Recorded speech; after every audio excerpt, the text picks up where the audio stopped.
On this webcast, we're going to talk about how to hire faster and hire better with Scott. Let's go.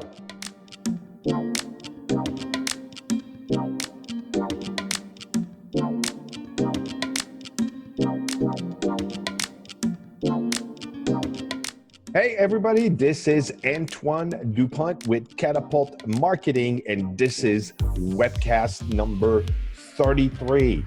And today we have a special guest. We have Scott Wintrip. Hi Scott, how are you? I am excellent. 33. I love the number 3. I had no idea this was going to be 33. So I'm psyched before we begin.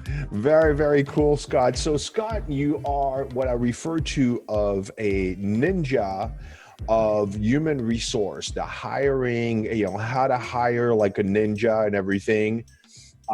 You're world famous in that space, and I thank you so much for being on the show to elevate our game and teaching us the ninja moves to be better at hiring. For the few people that don't know you, please take a moment and introduce yourself and tell us, what you do for a living and why you get up in the morning. So I get up in the morning because my ninja training tells me I must. Very cool. My ninja skill is really around hiring. And I actually build wealth through hiring, talent wealth. I help build talent-rich businesses and talent-rich companies. I'm blessed to work with companies of all sizes. And what's unique about these companies is they dominate their markets because they exceed their goals, and they do that because of their top-notch people. And I've been doing this work for the past 19 years. My company, Wintrip Consulting Group, is a global consultancy. I've been blessed to work with over 22,000 companies and helping them eliminate their hiring delays forever. I share that knowledge in my latest book. It's called High Velocity. In fact, I have it, my ninja book here. Very Hiring, cool. How to Hire Top Talent in an Instant. This came out from McGraw-Hill back in April. I'm so honored that HR Magazine called it one of their must-read books of 2017. Wow. Very, very cool. So nice plug here for your book. So please go and support Scott and buy his book and learn everything you need to know about hiring. I think this is a great topic. And I've talked to several business owners where a lot of them are struggling with hiring, and it's just really difficult to hire people because everybody is employed. This is an employee market, not an employer market. So people are not looking for a job out there. They already have a job, so they're probably are looking more like for an opportunity or a next step. So it's a total different market, and it's not easy. I have a lot of people struggling finding people out there. So I think this is really appropriate to help us grow as a business owner. One of the things that you quickly learn is you have to build a great team around you, because you can only go so far until you plateau, and then you just need to expand with a talented team around you. So I wanted to provide 3 points for business owners out there. And by the way, as we're going through this, please, put some comments, right below, and any questions as they come, just put them in, and I'll point it out to Scott, and he can answer them, later on. So I asked Scott for 3 specific things, three pearls of wisdom that could help us as business owner win at that game of hiring, recruiting, and retaining talent. The first point you wanted to talk about, which is to change the counterproductive mindset. So tell me, what do you mean by that I have a counterproductive mindset? So there's this lack mentality that exists in the marketplace. There isn't enough talent to go around. There's a skill shortage. We don't have enough people. I hear a lot of different versions of it. And yes, mathematically speaking, there are many more jobs than people to fill them. But those numbers are deceiving. When people focus on all those jobs, they're forgetting one important thing. They're not trying to fill all of their jobs, just their own. And when looked at in that perspective, they've got just this one job to fill or two and thousands of people to pick from, which means their hiring challenges are completely solvable. Right. And there's some science behind this, Antoine. Dr. Barbara Fredrickson, she's an expert on emotions. She found that positive emotions make people more creative. Negative emotions, in turn, cut down on their creativity. That's why focusing on the negative is so counterproductive. So the first thing we have to recognize is there's always a talent shortage in good times and in bad. We still had a talent shortage in the middle of the Great Recession of all time. There were supposed to be more jobs than people to fill them. There was still a severe talent shortage of qualified people. So there's always going to be a skill shortage if you add up all the jobs and all the people who can fill them. But let's not look at those numbers. Let's look at the fact that you've got 1 or 2 or 3 jobs to fill and thousands of people. And if you have the right process, you can fill your jobs faster or even in an instant. Very, very cool. That's a good, yeah. And I think that that's what I'm getting from business owners out there is doom and gloom. You know, there is not enough people, they're not there, or poor me. And just, changing your mindset and actually creating an environment where people actually are attracted to work into. So that's really cool. That's a great first point. I'd be interested from you guys if you have a question or something that you've seen companies do very well in their recruiting, or some challenges that you are facing right now. Just put it out there. Like, if you say, listen, you don't know me, you don't know my industry, there is a talent shortage, nobody wants to work, nobody wants to do that. Put it below and challenge Scott to figure this out for you, because he is a ninja. All right. So the number 2 point that you said, and as soon as you said it, I was like, oh, I know where he's going with that. Hire with your head, not your heart. So I have done this before, but tell us more about that. What do you mean? And what do you see as a problem, how people are hiring nowadays? One of the most shocking things that I end up telling people when they're shocked by it is that liking somebody in a job interview is incredibly dangerous. Here's why I say that. I conducted a study for my book, and we looked at hundreds of failed hires, and we looked at why those hires failed. And what was interesting was we talked with each leader in this comprehensive study about their feelings about the candidates, their feelings about the process, what they were thinking and feeling. And we heard all kinds of feelings coming up, like overwhelm. More than half of the people reported overwhelm. And they thought that interfered with their decision-making because they had 3 jobs at once. Their job, covering that open job, and conducting interviews. So they're overwhelmed. Another feeling was fear. That was also reported by more than half the respondents. What kind of fear? Fearful of making the wrong decision, fearful of bringing the wrong person in, fearful of losing somebody to a faster company that brings them on. All kinds of fears. That the decision was driven by fear. Yes. Yeah. But here's the most interesting emotion. The most interesting emotion that came up from 3/4 of the respondents was liking someone. And what they said was when they started liking a candidate, they started negotiating on the spot when they were missing some of the key criteria. Things like, well, they don't have as much experience as I'd like or I normally have, but gosh, I like him and I see how he fits in. Or, she's missing 2 key skills that are absolutely essential for this, but I like her. She's so easy to talk with. And every single manager, almost every single manager, with just a couple exceptions, said the moment they liked people, the moment they started dismissing the fact that they didn't have required criteria or had some of the must-not-haves, I call them deal breakers, all of those hires failed within 6 months. All of them. And we're talking hundreds and hundreds of managers. What this brings to light is something that we've all heard before. Feelings are not facts. Feelings are not facts. Yet we allow them to become factual evidence that somebody but it feels so real. Yes, yes. We think they fit the job when they don't. Right. So I believe in having a hiring profile that counters that we have a list of must-haves. I call them deal makers, a list of must-not-haves. We have to have all of those deal makers, none of those deal breakers, or we can't hire the person.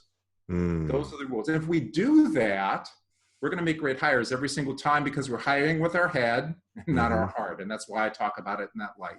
That's very cool. You know, I have a business coach, and she tried to get me to do a group hiring for the longest time. And I was not doing it, you know, old school. I get the resumes, I read them, and they're a whole bunch of lies anyway, but you read it anyway. And then you go through the interview process, and you talk to all those people, and you know the process. But I did the group hiring, and what was really interesting there is that the group hiring, you know, the way it works for small businesses, you know, it's a brand new concept. I mean, at least for me, because I hadn't heard that. You just bring people in instead of bring them one at a time. You just bring them all together. So if you have a specific job and, you know, 5 people, or let's just say 10 people apply, you call them all in and you say, you know, coming in on Thursday at 5 p.m. So what's interesting there is you actually tell them it's going to be a group hire, and immediately you're going to lose 2 or 3 that are not going to show up. Right. So then the deselection process happens, and then 7 people show up. And then the first thing you do, you actually, instead of talking about anything relating to the job, you talk about what the company is about.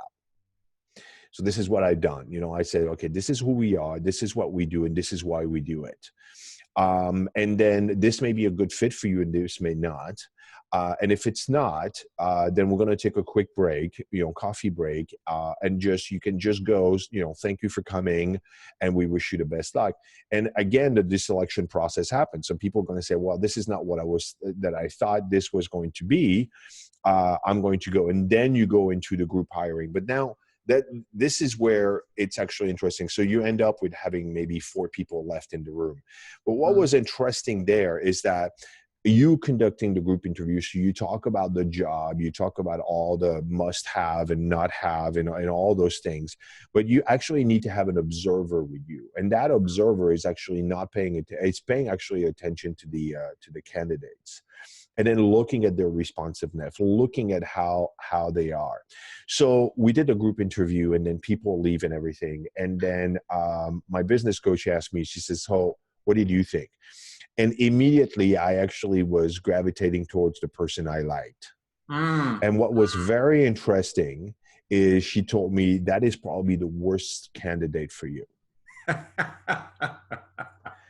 Immediately. And I was like, what are you talking about? He was like, so this, and like, Antoine, you didn't actually catch those 3 warning signs. Yeah.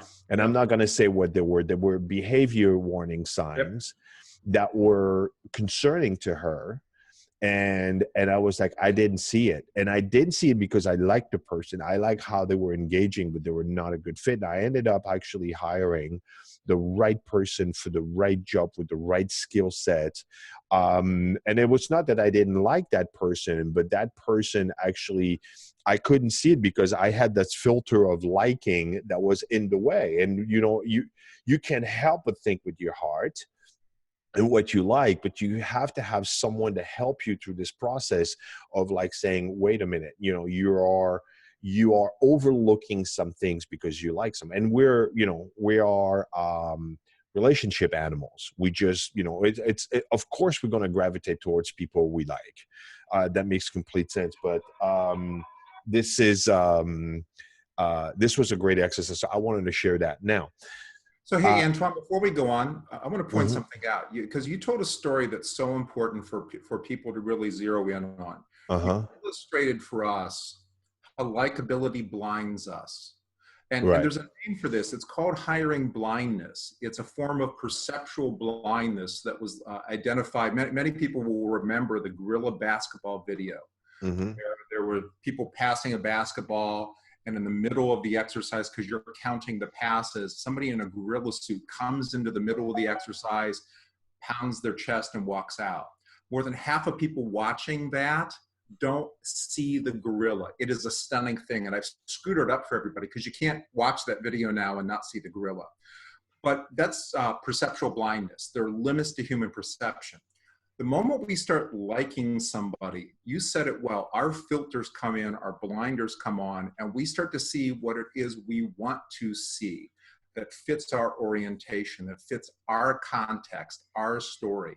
Mm-hmm. Hiring blindness goes wider and deeper than this, but this is one of the reasons people make bad hiring decisions, is they haven't built in things to counter things like feelings and the limits of our human perception. Mm-hmm. Once we do that, though, we start making better choices. Your observer is a good example. Your observer was not hampered by the hiring blindness. Right. So your story is a great illustration of why we can't do interviews alone, right? How we do them right, and the benefits we get when we do that. Right. And you're not hiring a friend. Yes. You know what I mean? I mean, it's great if it turns out to be a friendly relationship, but you're not hiring a friend. You're hiring someone that is there to do a specific job. So this is really a great point, because I think that we're all guilty of making that mistake. Now, I'd like to hear from you guys in your comments.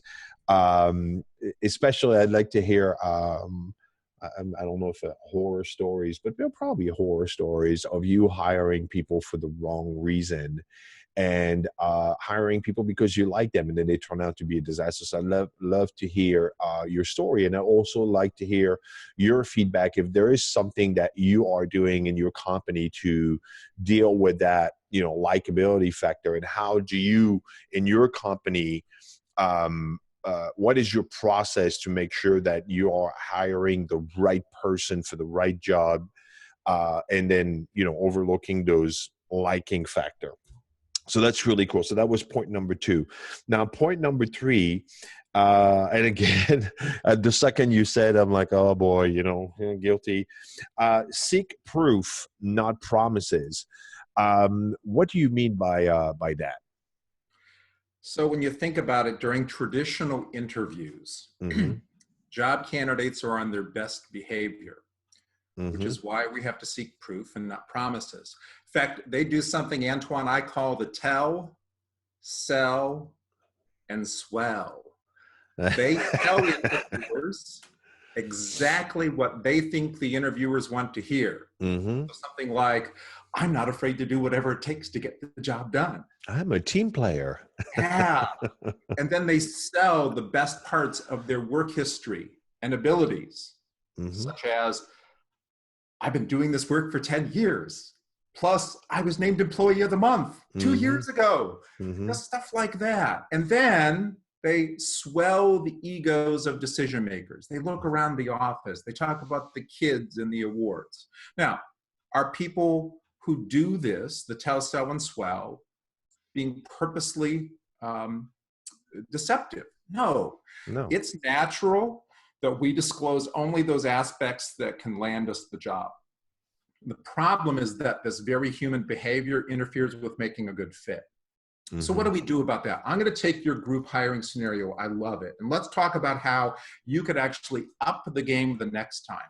So when you bring the group together, the way we seek proof, not promises, the mm-hmm. way we counter the tell, sell, and swell mm-hmm. is we have people do sample work. So I have them, for example, you're in the creative business. Mm-hmm. I have them work on an old project. It's not work for value. If it's a value to the company, if the company's going to use what they produce or do, we have to pay them. But sample work is for evaluation purposes, just like talking about doing work is for evaluation purposes. So you take an old project, you have them collectively work together as a group to solve a problem, figure out a strategy, create a marketing approach.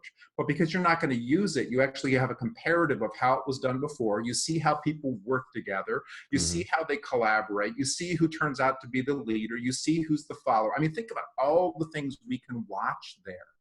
And because we're watching, seeing is believing. We've heard that time and time again. So I see proof whether or not they fit the job versus me telling you about the work that I do. And I think that's the insane thing I'll close with is, isn't it crazy that we sit down and we talk about doing work, hoping that's a good indicator they can do good work? No, seeing somebody do work is proof whether or not they can do the job. So seek proof, not promises. And it becomes this infallible way of picking somebody who fits and fits in. Right, right. Just do a test. Just whatever test, like, prove, and I agree with you. I mean, all the resumes, I mean, who has ever put something, that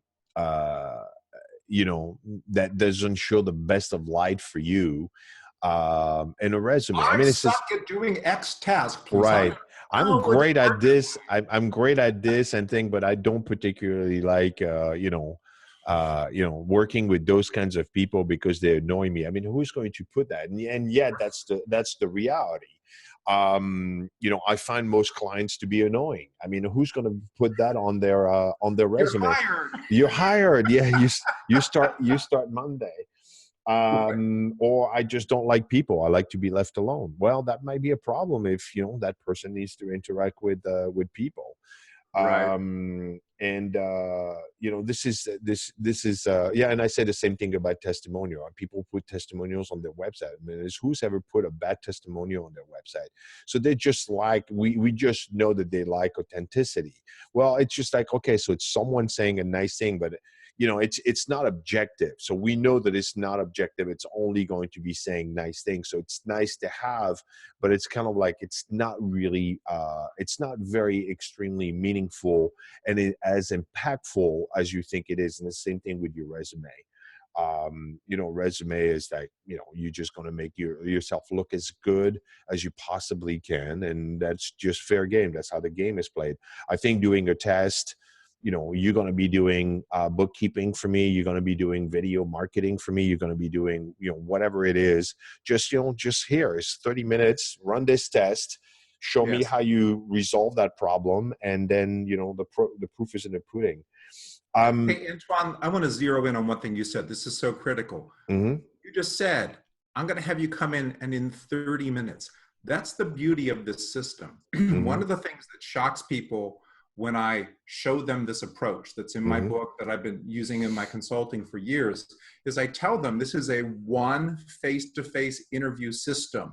And people are like, oh my God, we do 3 rounds of interviews. And that's part of the problem. That's fear-based hiring where they're going to start liking people and make bad decisions. I can do it in 30 minutes. In fact, I've seen it done in 2 minutes where I can see for my own eyes, I can experience, I can hear that person, how they fit in, the quality of the work. Because we're not talking conceptually, I'm seeing concrete, actual proof of how they perform. That doesn't take long.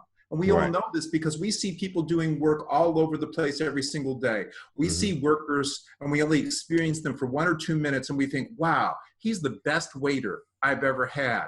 This guy is the best mechanic. He spotted my problem with my car in 3 minutes. Day in and day out, we have these experiences. We have to bring that same thing into the interview room. So what you said, 30 minutes, absolutely. I know you could spot in 30 minutes or less somebody who could do good video marketing or not. How? Right. Seeing them do it. Yeah, just do it. Put this 2-minute clip together and everything. This is awesome. So I'd like to hear from you guys out there. Some of the tests that you do. If you have a method, what do you get them to do that'd be interesting to learn from all of you guys? What do you guys do in terms of testing people?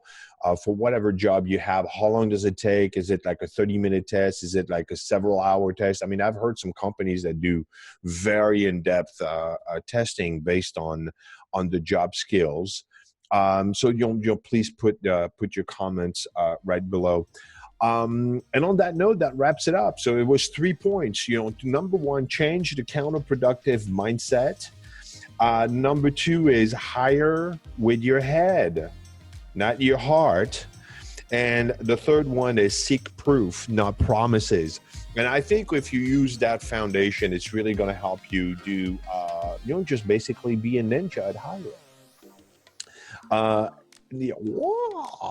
And on that note, Scott, thank you so much for spending the time and bringing your wisdom to all of us that are, have to struggle at one point or another with hiring. And I think you've helped us take out the weed and really focus on what's important. So thank you so much.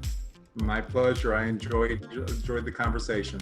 All right, very cool. So listen, if you got value out of that video, please, click on subscribe, do it now. And on that note, thank you so much, Scott, and, see you somewhere on stage in at a conference around America. Look forward to it. Thank you.